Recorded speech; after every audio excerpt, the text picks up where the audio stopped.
ఆ పరిస్థితిలో వచ్చాం. నేను ఎప్పుడు చెప్పేవాడిని రాష్ట్రం వెంటిలేటర్ పైన ఉందని. అక్కడి నుంచి అనేక విధాలుగా ఆలోచించి మొదటి విజయం మీరు చూస్తే ప్రజలు ఫ్రీగా ఎక్స్ప్రెస్ చేసే పరిస్థితికి వచ్చారు. ఇప్పుడు వస్తూ ఉంటే కూడా నేను దారిలో కనపడిస్తే ప్రజలు నవ్వుతూ మాకు స్వాగతం పలికారు.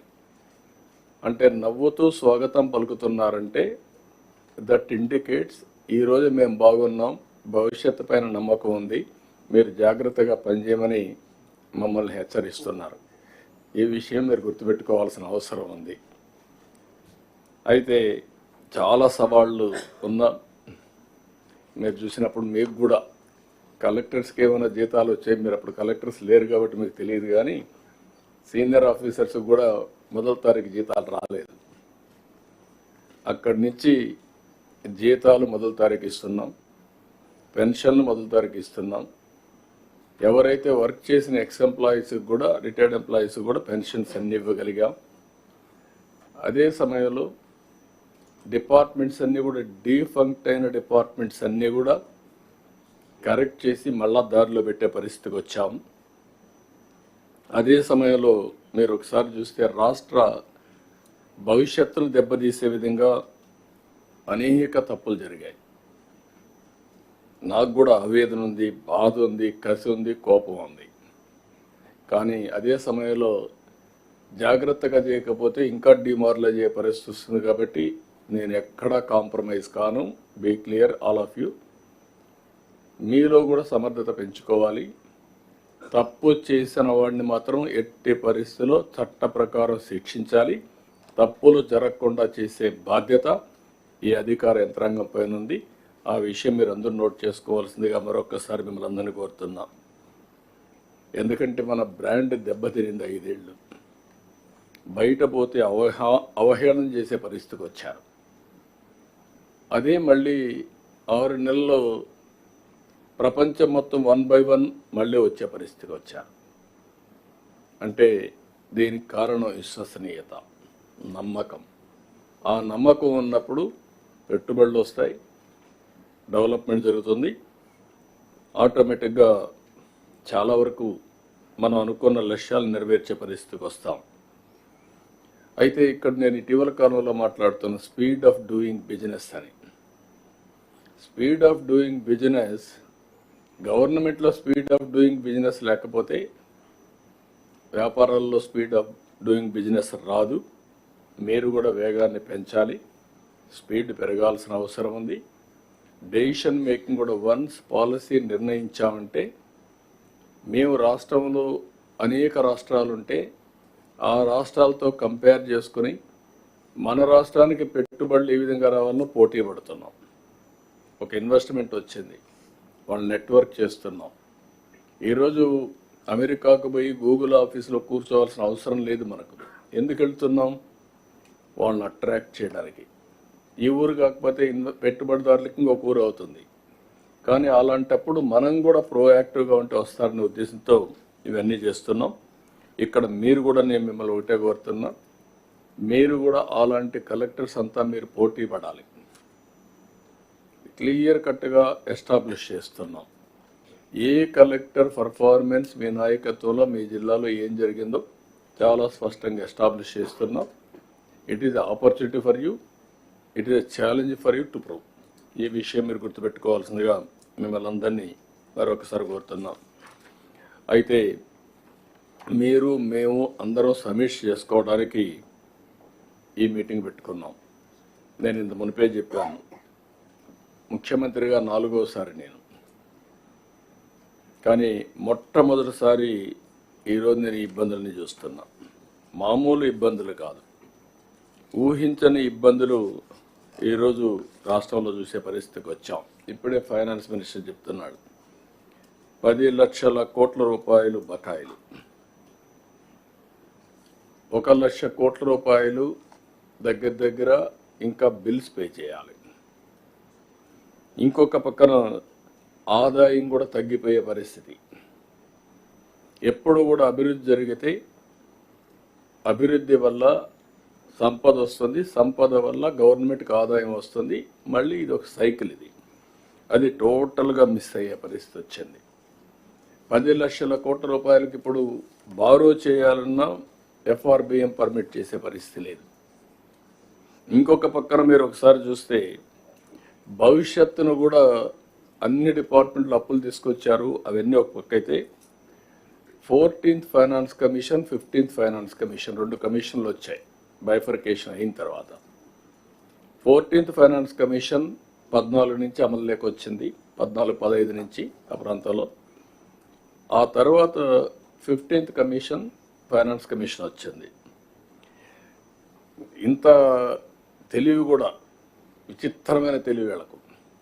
మనం అందరం ఆలోచిస్తాం అంటే ఇయర్లు ఎంత వస్తుందో ఆలోచిస్తాం, కానీ ఇంకా 2 ఏళ్ళు 24, 25, 25, 26 ఫైనాన్స్ కమిషన్ ఉంటుంది.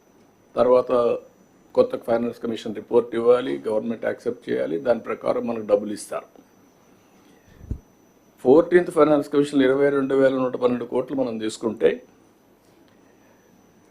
5 ఏళ్ళు వీళ్ళు వచ్చిన తర్వాత 62,000 కోట్లు 14th, 15th డ్రా చేశారు. 15th ఫైనాన్స్ కమిషన్ 24, 25, 25, 26 కూడా డ్రా చేసేశారు. ఈ 2 ఏళ్ళకు కూడా డబ్బులు వచ్చే పరిస్థితి లేదు. అంటే ఆపర్చునిటీ కూడా ఏ విధంగా ఎక్స్ప్లాయిట్ చేశారనేది ఒక ఎగ్జాంపుల్ ఇది. అది చూసినప్పుడు నాకే షాక్ వేసింది, ఎంత తెలివిరా వీళ్ళకని చెప్పి అనిపించింది మా ఫైనాన్స్ సెక్రటరీ చెప్పినప్పుడు. అంటే ఇప్పుడు ఒక పక్క సూపర్ 6 ఇచ్చాం, ఒక పక్క గవర్నమెంట్ రన్ చేయాలి, ఒక పక్క ఎఫ్ఆర్బిఎం రెస్ట్రిక్షన్స్ ఉన్నాయి. కానీ ప్రజలు ఇచ్చినటువంటి విజ్డమ్ ఏంటంటే ఒక రైట్ డెసిషన్ తీసుకున్నారు. ఆ రైట్ డెసిషన్ 21 మందిని గెలిపించడం. నేను కానీ, పవన్ కళ్యాణ్ గారు కానీ, నరేంద్ర మోడీ గారు ప్రధానమంత్రిగా మేము ప్రజలను అప్పీల్ చేసినప్పుడు ప్రజలను నమ్మి మా మీద విశ్వాసం పెట్టారు. అది ఈరోజు కేంద్రంలో వెంటిలేటర్ పైన ఉండే రాష్ట్రానికి ఆక్సిజన్గా వాళ్ళు సప్లై చేసే పరిస్థితి వచ్చారు. కొంతవరకు నిలదొక్కునే పరిస్థితికి వచ్చాం. ఇవి ఒక ఎత్తు అయితే, ఇంకొక పక్కన భూ కబ్జాలు హాంట్ చేస్తున్నాయి. 60% of complaints are land grabbing or accounts మార్చేయడం, 22A మార్చేయడం, ఇవన్నీ కూడా 60% ఇవే ఉన్నాయి. నిన్నటి వరకు మద్యం మాఫియా దానికి ఒక సవాలుగా తయారైంది. ఇప్పుడిప్పుడే ట్రాక్లో పెడుతున్నాం, ఇంకా మీరు కూడా పెట్టాల్సిన అవసరం ఉంది. ఇసుక దోపిడీ ఇది ఒక పెద్ద సవాల్. ఫ్రీగా ఇసుక ఇస్తానన్నా అది అమలు చేయాలంటే ఒక పెద్ద సవాల్గా తయారయ్యే పరిస్థితి వచ్చింది. దీన్ని కూడా సెటిల్ చేస్తున్నాం. ఎట్టి పరిస్థితులు ఉపేక్షించాం. ఇప్పుడిప్పుడు గాడిలో పడింది, కానీ ఇంకా పూర్తిగా దీన్ని నర్చర్ చేయాల్సిన అవసరం ఉంది. ఇంకో పక్క గంజాయి, నేను ఇప్పుడే చెప్పాను, మొత్తం ఎక్కడికక్కడ రాష్ట్రం మొత్తం గంజాయి కానీ, ఇంకో పక్కన డ్రగ్స్ కానీ చాలా భయంకరంగా ఉండే పరిస్థితి వస్తూ ఉంది. ఏ నేరం జరిగినా దాని వెనకాన మళ్ళా గంజాయి బ్యాచ్ ఉండే పరిస్థితికి వచ్చారు. ఇంకో పక్క ఎర్ర చందనం కూడా స్మగ్లింగ్ జరగడం, అది కూడా పెద్ద పెద్ద స్మగ్లర్స్ తయారు చేయడం. ఈరోజు ఇవన్నీ అయిపోయిన రేషన్ బియ్యం నేను ఎప్పుడు ఇంత ఊహించలేదు. రేషన్ బియ్యం రీసైక్లింగ్, మళ్ళీ పోర్టుల్ని చేసుకొని రేషన్ బియ్యాన్ని ఎక్స్పోర్ట్ చేయడం, స్మగ్లింగ్ చేయడం, ఇదొక పెద్ద మాఫియా. అంటే ఏదైతే మేము ఆ రోజు చెప్పామో ఈ మాఫియా కూడా ఒక బలమైనటువంటి నెట్వర్క్ చేసుకొని రూట్స్లోకి వెళ్ళిపోయే పరిస్థితికి వచ్చారు. కానీ ఒకటే నేను మిమ్మల్ని కలెక్టర్స్ అందరినీ కోరుతున్నా, ఐఎమ్ వెరీ క్లియర్, ఎట్టి పరిస్థితిలో మీ జిల్లాలో ఎక్కడైనా సరే ఇలాంటి ఉంటే మాత్రం మీరు ఇంకా డెప్త్కి వెళ్ళాల్సిన అవసరం ఉంది. రూట్స్తో కూడా పెకలించాలి, కట్ చేయాలి. ఇవి రాబోయే 2-3 నెలల్లో ఈ ప్రభుత్వం ఎక్కడ ఉపేక్షించాం, ఫర్మ్గా ఉంటాం. మిమ్మల్ని కూడా అందుకే నేను కోరుతున్నా, దీన్ని ఏ విధంగా చేయాలో ఎప్పటికప్పుడు ఐడియాస్ ఇస్తాం. మీరు కూడా ముందుకు పోవాల్సిన అవసరం ఉంది. ఇంకొక పక్కన ఒకప్పుడు ల్యాండ్ గ్రాబింగ్ చూసాం, పొలాల్లో కొద్దిగా గట్లు కబ్జా చేసే చూసాం. ఇప్పుడు ఏకంగా పోర్ట్లు, సెజ్లు, ఫ్యాక్టరీలు ఇవి కూడా కబ్జా చేసే పరిస్థితి వచ్చాం బెదిరించి. అవి కూడా కరెక్ట్ చేస్తున్నాం. ఎప్పుడు కూడా ఒకసారి తప్పు జరిగితే మళ్ళా ప్రజాస్వామ్యంలో దీన్ని కరెక్ట్ చేస్తారని నమ్మకం కలగాల్సిన అవసరం ఉంది, విశ్వాసం కల్పించాల్సిన అవసరం ఉంది. డెఫినెట్గా ఇలాంటి సెటిల్మెంట్స్ ఎక్కడ జరిగాయో అందుకే కొత్త యాక్ట్ కూడా తీసుకొచ్చాం. ఏదైతే ల్యాండ్ గ్రాబింగ్ యాక్ట్ కూడా తీసుకొచ్చాం. చాలా ఏదైతే ల్యాండ్ కబ్జా చేస్తే ఎవరైతే కేసు పెడతామో వాళ్ళు ప్రూవ్ చేసుకోవాలి. ఒకప్పుడు అట్ట కాకుండా డిపార్ట్మెంట్ ప్రూవ్ చేసుకునే పరిస్థితి ఉంది. ఇప్పుడు యాక్ట్ కూడా పకడ్బందీగా వచ్చింది. దీనికి పర్ఫెక్ట్గా మీరు వర్కౌట్ చేయాల్సిన అవసరం ఉంది. అదే మరి మీరు ఇవన్నీ కూడా పాత వాసనలు ఇంకా హంట్ చేస్తున్నాయి.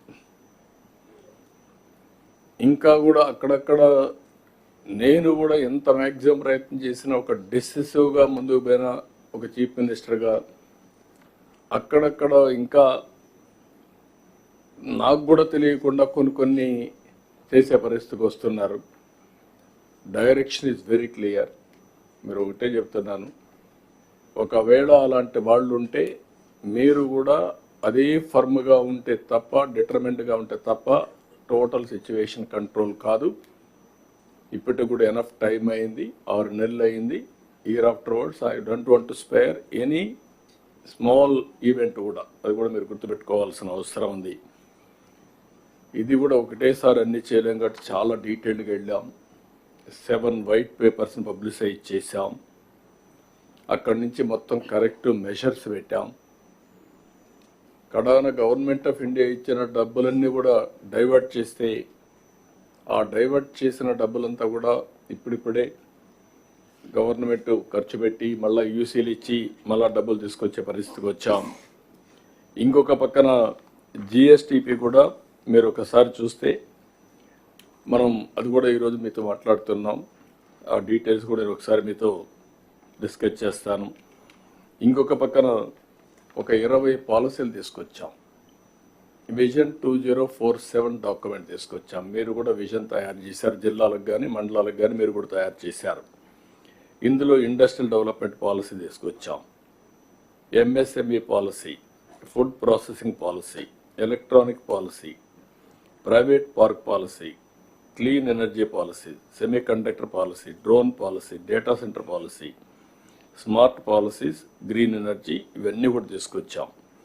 ఇవన్నీ కూడా 20-25 పాలసీలు, టూరిజం పాలసీ కూడా తీసుకొచ్చాం.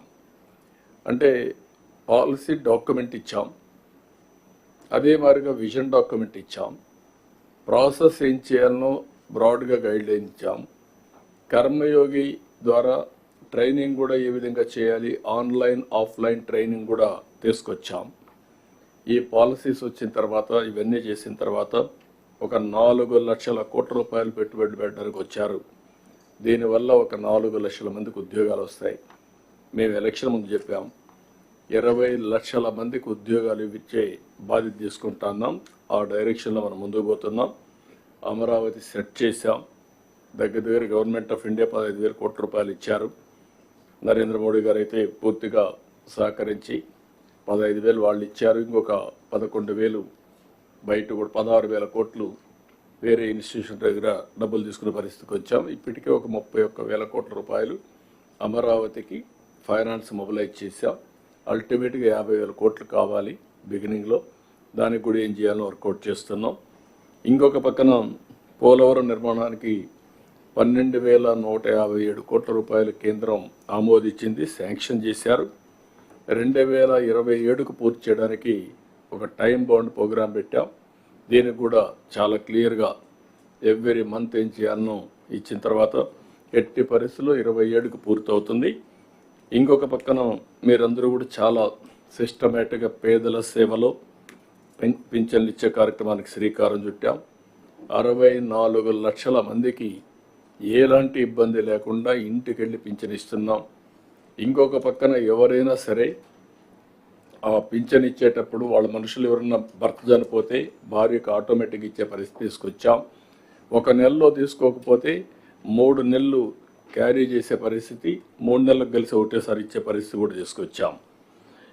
ఒక విషయంలో మీరు గుర్తుపెట్టుకోవాల్సింది, దేశంలో ఇంత పెద్ద ఎత్తున పింఛన్లు ఇచ్చే ఏకైక రాష్ట్రం ఆంధ్రప్రదేశ్ రాష్ట్రం. మనకి ఎక్కువ ఆదాయం ఉంది కాదు, పేదలకు చాలా వరకు వెసులుబాటు వచ్చే పరిస్థితికి వస్తుంది. 4,000, 6,000, 10,000, 15,000 రూపాయలు ఇస్తున్నాం. అంటే ఈ 4 స్లాబుల్లో 33,000 కోట్ల రూపాయలు ఎవ్రీ ఇయర్ ఈ పింఛన్ల పైన ఇస్తున్నామంటే దీనిపైన మీరు శ్రద్ధ పెట్టడమే కాకుండా ఎక్కడికక్కడ ఎడ్యుకేట్ చేయాల్సిన అవసరం ఉంది. వేరే రాష్ట్రాలు చూసినప్పుడు మనలో సగం కూడా ఇవ్వడం లేదు. నియర్లీ మనం గుర్తుపెట్టుకోవాలి ఈ విషయాన్ని. రెండోది, మనం ఇటీవల కాలంలో దీపం 2 కూడా ఇయర్లీ 3 సిలిండర్లు ఇస్తామని ఇచ్చేసాం. ఇప్పటికే 40 లక్షల మందికి మనం సిలిండర్లు డిస్ట్రిబ్యూషన్ చేశారు, ఇంకా బుక్ చేసుకున్నారు. 486 కోట్ల దగ్గర మనం డబ్బులు కూడా పే చేసే పరిస్థితికి వచ్చాం.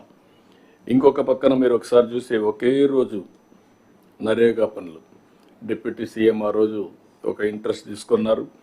13,325 గ్రామాల్లో ఒకేసారి గ్రామ సభలు పెట్టి పల్లె పండుగ కింద సంక్రాంతికంతా పనులు చేయాలని ఒక సంకల్పం చేశారు. అందరం కూడా పార్టిసిపేట్ చేశాం. ఇది పూర్తి చేయడానికి కలెక్టర్స్ ఎప్పటికప్పుడు రివ్యూ చేయాలి, అనుకున్న టార్గెట్ ప్రకారం పూర్తి కావాలి. ఇంకొక పక్కన 16,347 టీచర్ పోస్టుల భర్తీకి మనం ప్రిపేర్ అయ్యాం. డిఎస్సి నోటిఫికేషన్ ఇస్తున్నాం. ఇవి కూడా నెక్స్ట్ ఇయర్ ట్రైనింగ్ ఇచ్చి మళ్ళీ స్కూల్స్ రీఓపెన్ రోజున ఆల్ టీచర్స్ని పోస్ట్ చేసే పరిస్థితి రావాలి.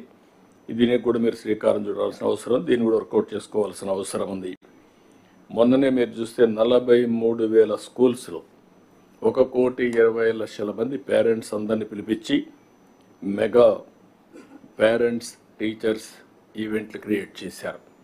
ఇది చాలా బాగా వెళ్ళింది. దీన్ని మనం రెగ్యులర్ ఫ్యూచర్ కింద చేయాలి. నాలెడ్జ్ సొసైటీ గురించి మాట్లాడినప్పుడు పిల్లలను కూడా మనం బాగా చదివించగలిగితేనే అవుతుంది. దీన్ని కూడా మనం చేయాల్సిన అవసరం ఉంది. అదే మరి అన్నా క్యాంటీన్లు అయితే దగ్గర 199 అన్నా క్యాంటీన్లు ఓపెన్ చేశాం. ల్యాండ్ టైటిలింగ్ యాక్ట్ రద్దు చేశాం. కబ్జా నిరోధక చట్టాన్ని తీసుకొచ్చాం. ఇంకొక పక్కన సమస్య అనలైజ్ చేసుకున్న తర్వాత మ్యాక్సిమం ప్రాబ్లమ్స్ అన్నీ ఎక్కడి నుంచి వస్తున్నాయో చూస్తే 60% ల్యాండ్ రిలేటెడ్. దీనికి ఒక చట్టాన్ని తీసుకొచ్చాం. వీళ్ళు తీసుకొచ్చి ల్యాండ్ టైటిలింగ్ యాక్ట్ని రద్దు చేశాం. ఇప్పుడు రెవెన్యూ సదస్సులు పెట్టాం. నేను ఒకటే మిమ్మల్ని కలెక్టర్స్ అందరినీ కోరుతున్నా, ఈరోజు మీరు రెవెన్యూ సదస్సులు పెట్టి తూతూ మంత్రంగా చేస్తే మాత్రం సమస్య పరిష్కారం కాదు. నేను రిపీట్గా చెప్తున్నా, హ్యూమన్ యాంగిల్లో పనిచేయాలి. ఏ సమస్య అయినా ఆ సమస్యకు పరిష్కార మార్గాన్ని మీరు చూపించాలి. సరైన మార్గంలో వెళ్లాల్సిన అవసరం ఉంది.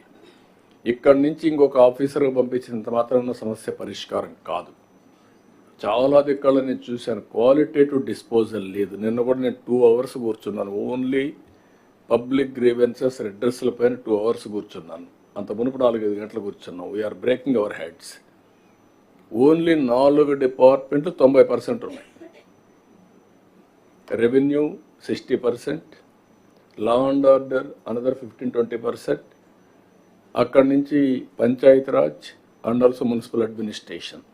ఈ 5-6 డిపార్ట్మెంట్లోనే 90% గ్రీవెన్స్ ఉండే పరిస్థితి వస్తూ ఉంది. If you sort it out all grievances then only nominal ఉంటాయి. ఎక్కడ పోయినా తిరిగి మాకు ఇస్తున్నారంటే ప్రజల్లో కూడా అన్రెస్ట్ వస్తూ ఉందంటే బికాస్ వీఆర్ నాట్ ఏదైతే క్వాలిటేటివ్ డిస్పోజల్ కానీ క్వాలిటేటివ్ రిడ్రెస్లు కానీ జరగడం లేదు.